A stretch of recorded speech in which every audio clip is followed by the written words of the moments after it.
Continuing coverage of election 2020 here in Colorado, and support for Prop 114 to reintroduce gray wolves in western Colorado pretty evenly split, with 1.5 million in favor, 1.4 million against.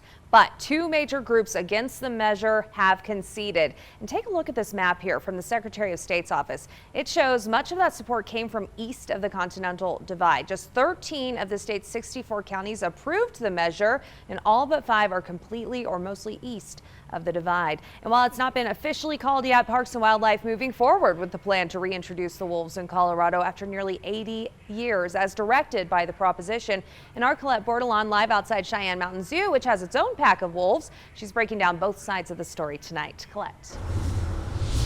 Yeah, some people say it'll be good for the ecosystem to have this apex predator back on the western slope, while opponents say it'll hurt ranchers or hunters and could be quite pricey. Great question. She just asked, can they see in here? Rebecca Zwicker can talk about wolves all day long. Mr.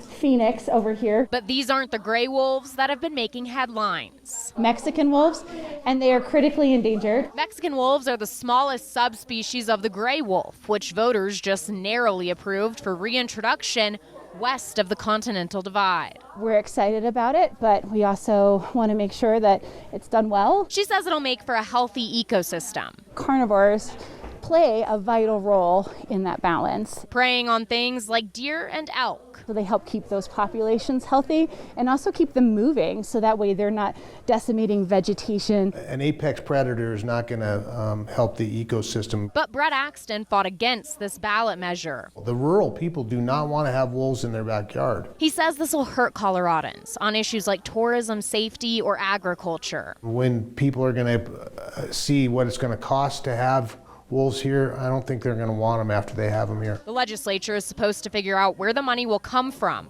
People were concerned that we were going to tack an $85 fee onto every license. We're not able to do that by law, and so that's not a concern people should have. Colorado Parks and Wildlife says they can't yet speculate on the impact wolves would have here, since they haven't been around for decades. What's been voted for is for the development of a plan. The deadline for that plan to reintroduce and manage gray wolves is the end of December 2023. Another hurdle for CPW, the federal decision to try and take gray wolves off of the endangered species list. Now, if that makes it through the expected court battles, the state could get management control of the species, but could also lose their opportunity for federal funding. Now, regardless of what that listing says on the federal level, wolves will be protected here in Colorado. Always watching out for you, Southern Colorado. Colette Bordelon, News 5.